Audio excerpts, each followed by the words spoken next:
Britain's factories emerged from war with ambition burning brighter than ever, promising a golden age of motoring innovation. Engineers dreamed in aluminium and steel, chasing streamlined shapes and clever new mechanisms nobody had dared attempt before. Some succeeded gloriously, others became cautionary tales, whispered about in garages for decades afterward. These weren't simply flawed cars, they were ambitious projects that collapsed under their own promises, leaving owners stranded, companies bankrupt, and reputations shattered. One car near the end of this list became so notorious that its own advertising slogan turned into a bitter joke. Let's begin with number 10.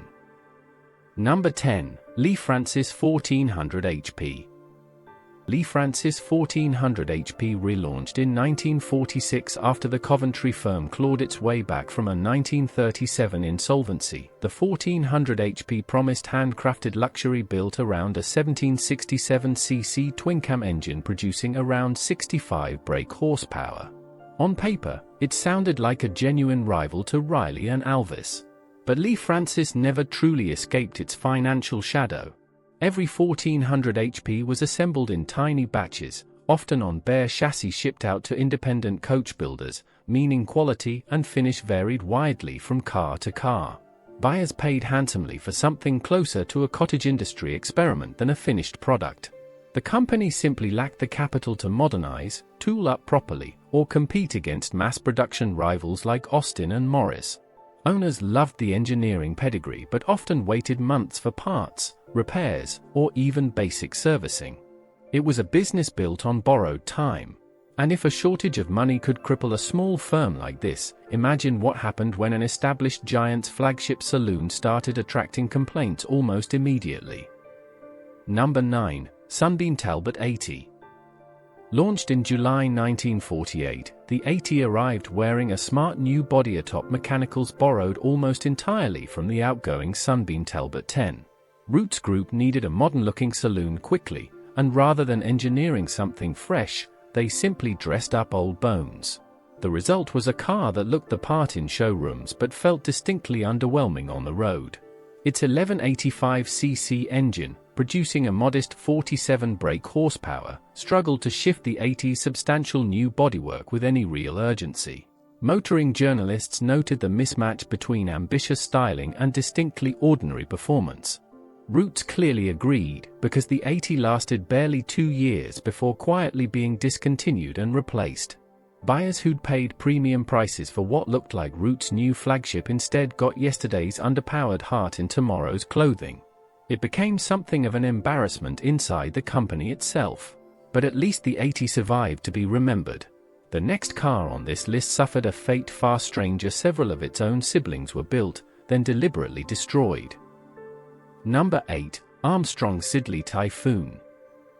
Built on the Lancaster Saloon chassis and named after the Hawker Typhoon fighter aircraft, this two-door coupe briefly carried real prestige from 1946 to 1949. But its true curse lies in a lesser-known variant called the Tempest, a four-door saloon prototype for what would eventually become the Whitley. Armstrong Siddeley built just 6 Tempests in 1949. Then, in a move rarely seen from any manufacturer, the company recalled 5 of them and had them destroyed. Only one example survived, saved by a private owner rather than company policy. Nobody fully explained why an already built, running batch of saloons was deliberately scrapped rather than sold, whether it was quality concerns, tooling changes, or simple corporate embarrassment remains murky even today. For a firm proud of its aircraft engineering heritage, quietly destroying its own cars sent an uncomfortable message about internal confidence. Would you have wanted to own a car your own manufacturer seemingly regretted building? The next entry didn't get destroyed, it just never got anywhere fast.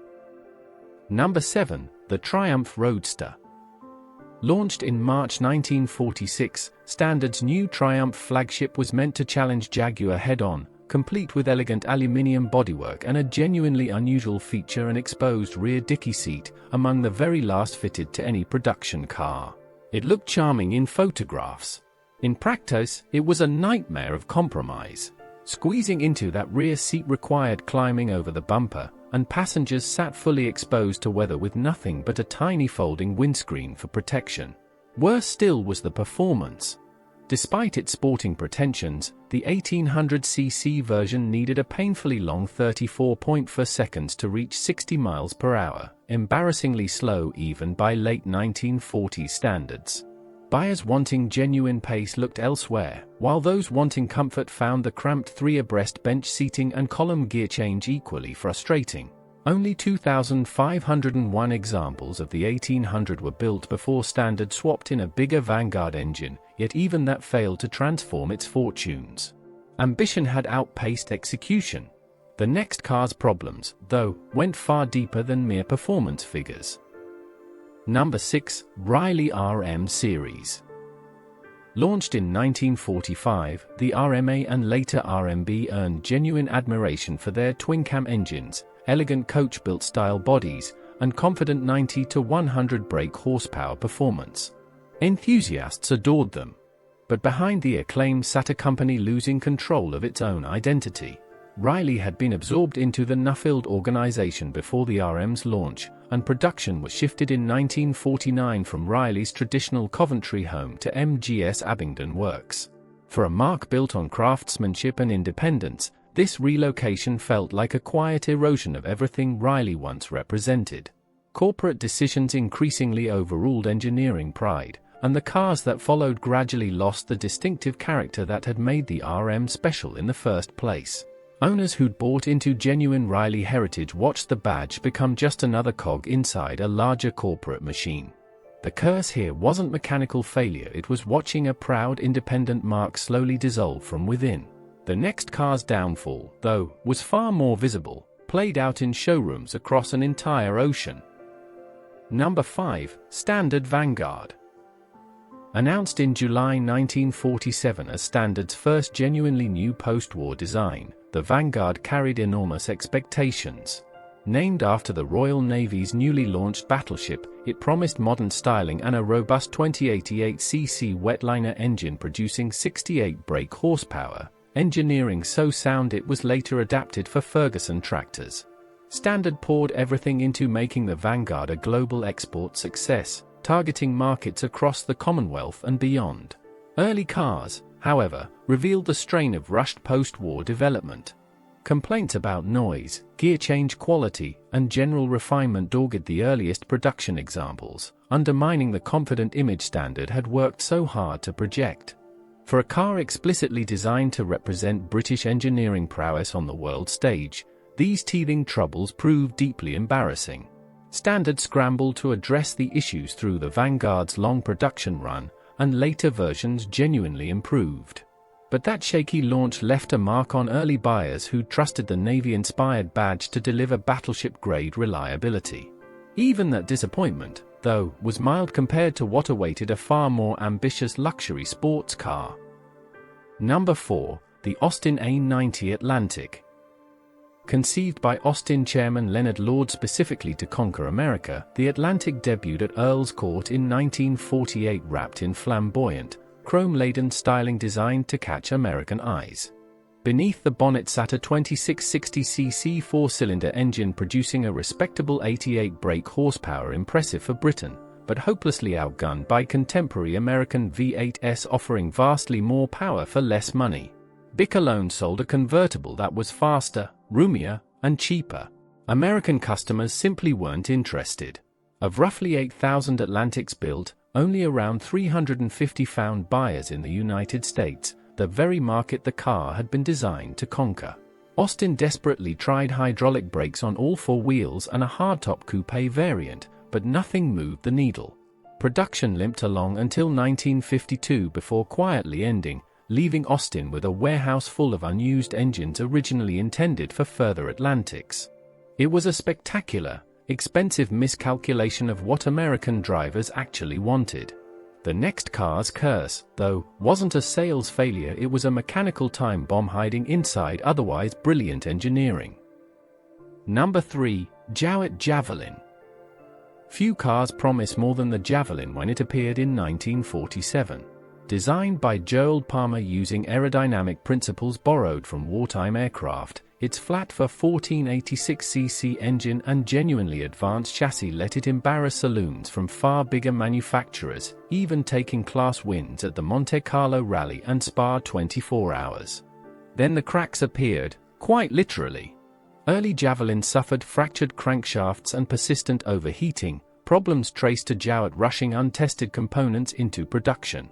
Worse followed in 1951, when Jowett replaced its bought-in gearbox with an in-house design to save money.